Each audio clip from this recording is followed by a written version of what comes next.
Good afternoon, everybody. Happy Tuesday to you on this July 15th, 2025. I've got all of your stories for your rush hour ride home. We are jam-packed in the HOV lane today, where we will be discussing the Bachelor in Paradise fight that has spilled out onto Instagram. It's only week 2, and we've already got a lot of tears being shed.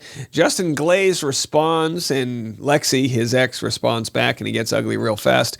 And speaking of getting ugly real fast, we have a Blake Lively update in her trial battle against Justin Baldoni, as Daily Mail has released a bombshell article which sheds light on her targeting of content creators, many of which are my friends.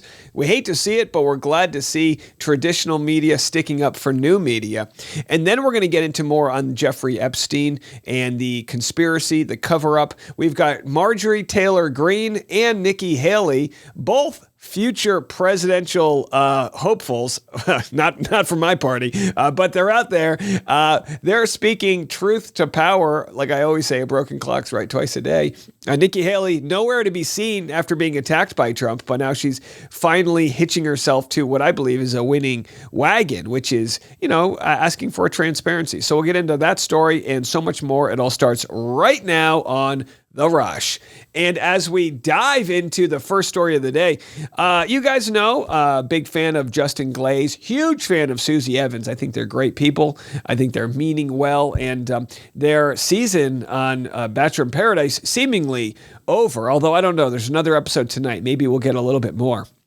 But of course, Justin Glaze neglected to give his rose to Lexi, the girl he was seeing, and tried to give it to Susie, his ex, as a way of falling on the sword, as it were. He was trying to do a nice thing, right? But why? Well, he said, I had no intention to lead anyone on.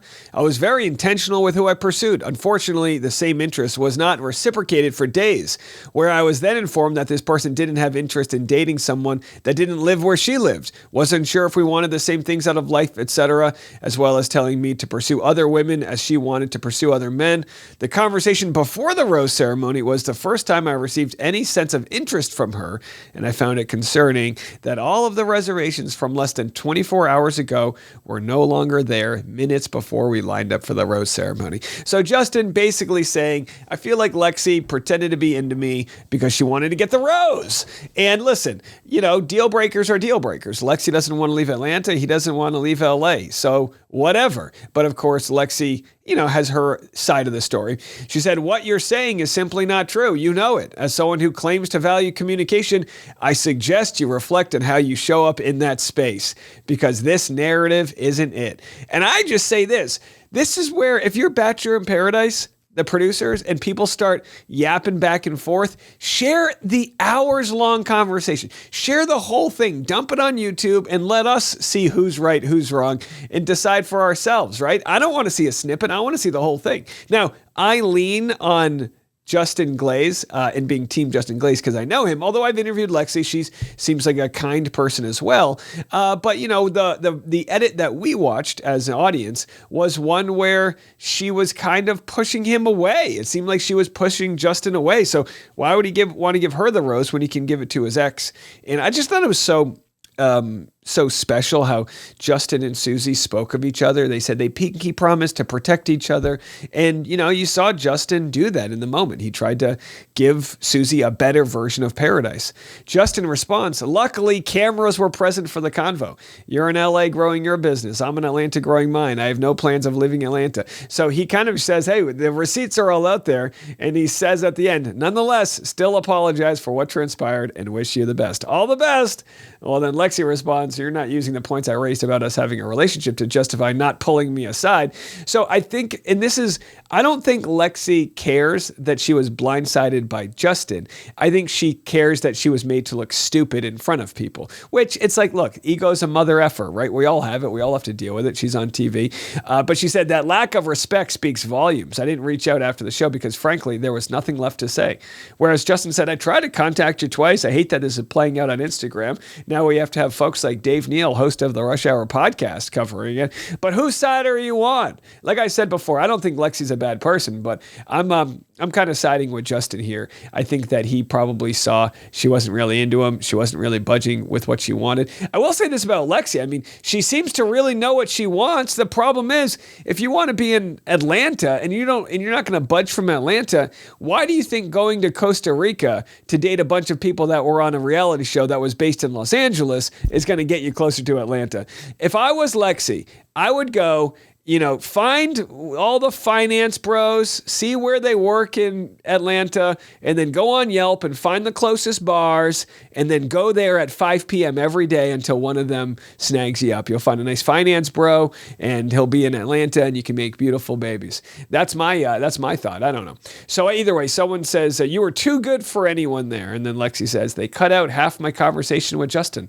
Have to protect the mail. LOL, crazy work. So were they protecting the mail? Release the convo. Let us see the whole thing. I can only make a decision based on what I see on camera. I agree there's always more to a story. So release the whole story, Bachelor in Paradise. Fire it up on your YouTube channel. Well, Gabby Windey continues to fail up the ladder. No, not fail up the ladder, but you know what I mean. Get just insane opportunity after insane opportunity. From Taco Bell commercials to now hosting Alex Cooper's Hulu dating show, Love Overboard. I don't know if I'll be watching this. I might be missing this one, but you guys let me know if you think it's any good. But I might just be sick that day. So I got a wild one for you before we get into Blake Lively. This is insane. This is a tragic story. Paranormal investigator Dan Rivera dies suddenly on Annabelle haunted doll tour. Wait a second. What are you talking about? This is the type of article that immediately piques my interest here. So he's on his creepy haunted Annabelle doll tour in the haunted battlefield town of Gettysburg, where he died out of the blue. I mean, this is just tragic. Now, Annabelle is the doll from all of those horror movies. It's based on a real life story. Now, do you believe that dolls can be possessed and have ghosts and demons inside of them? I'd rather not find out. That's one of those things I'd rather not. You know what? I'll take your word for it. I'm not going to go up to Annabelle the doll as it's haunting me and say, knock it off, Annabelle. No, I'd rather not. And look, I'm from Rhode Island. There's a lot of haunted stuff in New England, right? I think there was Rhode Island had The Conjuring, I think, took place there. There's too much haunted stuff. I don't need to cross paths with it. Put your windows up when you're driving through Connecticut and don't deal with all of that. But either way, they were hauling the doll across the country when firefighters and medics rushed to his hotel Sunday night, and then he was confirmed dead. His death was confirmed by the New England Society for Psychic Research. He was the lead investigator. And there it is. So they took Annabelle on this tour. But here's a video, just real quick for you guys, of, I guess, inside the Warrens Occult Museum. The Warrens were the, ghost hunters that had Annabelle. And I guess they let him take it with them. And they built a box for it to protect it from all of the negative energy. Yikes. Look at this. To represent Ed's original case. Well, I added a couple extra things for our protection as well your protection when you come to the Paracon to view Annabelle. So on the top, you see a crucifix on the top, and on the side, each side, there's one. So that represents the Trinity, the Father, Son, and the Holy Spirit. And by the way, this could be a great example of confirmation bias, where someone's bound to die. He was in his 50s. Maybe he had a heart issue. Who knows? People are bound to die, right? It's almost like saying when everyone was dying that took the vaccine, they say, oh, the vaccine caused all these deaths. Or most people took the vaccine and then people randomly died. Like it was going to happen, right? So I don't know if this is Annabelle related or not. But either way, this is the problem with Trump's America, right? They're going to be taxing dolls that come in from China. So people are going to go to yard sales to rebuy dolls. And now someone's going to get a haunted doll. You hate to see it happen. The stain that I used on this case is infused with holy oil and holy water. And then you have a St. Michael plaque on each side of the case. And behind Annabelle, behind the felt, inscribed into the walls is the Lord's Prayer and the St. Michael prayer. So he builds a case for this haunted doll and infuses holy water into the stain. And what does he get for it? He dies at 54. And again, I don't mean to make light of this. Rest in peace. This is a real tragedy. We'll have any updates on the cause of his death. Wild stuff. And if you're in New York, you're probably a little wet out there today. Here's a view of the subway platforms submerged as it's an absolute melee out there. The summer waters. Let me tell you something. You never want to be in a flood, and you certainly don't want to be in a New York City flood, because that water is full of floating rats and pepperonis and real nasty New York street stuff. Never touch a puddle in New York City. Just trust me on that one. So anyway, they got a good tourism view there of what a New York City summer looks like. All right, well, several updates in the Justin Baldoni world. Let's barrel through these. Today's podcast is sponsored by Rula. Finding the right mental health care should be simple and affordable, but for many, it's not. Finding the right provider can make getting help feel overwhelming. That's where Rula comes in. Rula connects you with in-network licensed therapists that accept most major insurance. Their users typically have a copay of $15 per session, making therapy more accessible than ever before. From finding the right therapist to helping you schedule appointments and monitoring your progress, Rula is there to help. Join the thousands who have already turned to Rula for support on their journey to better mental health and well-being. Getting started is easy. Just visit Rula.com/rush-hour today. When you sign up, they'll ask how you heard about them. Please support our show by letting them know we sent you. It's a simple way to help us while you take the first step towards the care you deserve. Go to Rula.com/rush-hour now and connect with a licensed therapist who truly cares. Your mental health matters. The first one being, they removed the assault word from this Daily Mail article. They talked about his upcoming sexual assault trial. Of course, it's a harassment trial. And that was a big deal because words matter, and assault and harassment are two very different things. A lot of questions online right now about why the content creators are being subpoenaed. They want to look into basically a money trail.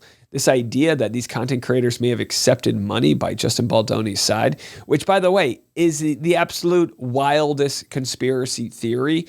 I'm a content creator.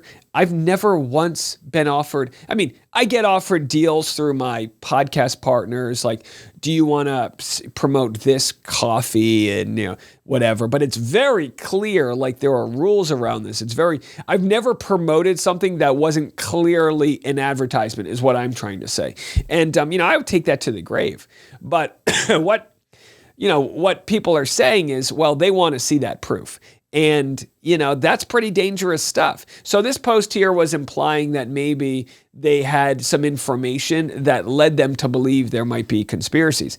And is there a greater than 0% chance that there is conspiracy? Yeah, there's a greater than 0% chance, but I have yet to see any proof. And you can't just go accusing people of stuff and then getting subpoenas for it. You have to have some reasoning behind that, right?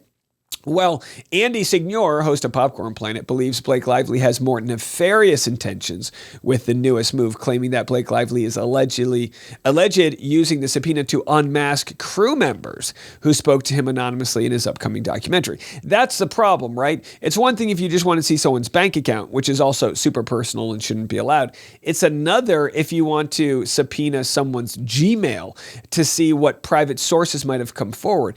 And by the way, if you're like a key grip who works in movies, you don't want your name attached. You'll get blacklisted because they'll find somebody else, So, they're powerful people. They've shown that they can blacklist you. So Daily Mail has this new article that just came out, which is showing, all of the content creators that are getting targeted. Our good friend Lauren, and we have, Popcorn Planet, Kirsty, and Andy said this: aside from my reporting on Popcorn Planet, I'm directing a documentary, It Ends with Justice. In it, we located and spoke to various crew members anonymously from the movie It Ends With Us. These crew members were disgusted by what Blake was putting out in the press about the filming. They wanted to share their side, but they are terrified of being blacklisted by Ryan. So they appeared anonymously, blurred and with masks on to protect their identities. I believe Blake and Ryan want those sources. I will not betray those sources. This machine is terrifying. They are shady. They clearly will do anything to mess with us. It is unnerving what they will do.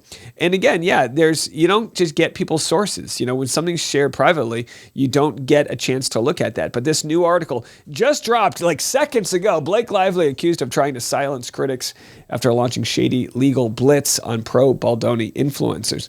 And this idea that it's on pro-Baldoni influencers, the logic doesn't even make sense there too. It's like, what does a pro-Baldoni influencer mean? Basically, in today's world, there are journalists that have come forward that believe Justin over Blake. The idea that you have to be perfectly non-biased to cover this is kind of, like I would consider myself somebody who believes Justin Baldoni is more innocent than not. Like, I believe the jury will come back with Justin Baldoni did not harass her. That's my belief from everything I've seen. But does that mean I'm a pro-Baldoni influencer? Well, I guess with good reason, and yet I haven't been subpoenaed. So, all right, what can you do? You know what I mean? So there's your update with Baldoni. And again, we'll have to see what actually comes from these subpoenas. We don't even know for sure that Google's going to cooperate. How far and to what extent will they let Blake Lively see these records? And if Blake Lively does get a look at these records and sees that there's no money being exchanged, does she then, say, hey, I guess there is no, it ruins her whole case. So she either has very good information that she's onto something, or she knows ethically and legally no one's going to be giving up their sources, and then she'll use that to say, see, they must be hiding something. Again, not really sure how it's going to play out. But coming up next, from one conspiracy to another, we've got all your Epstein updates, and it's a hot one out there, folks. This story isn't going away anytime soon.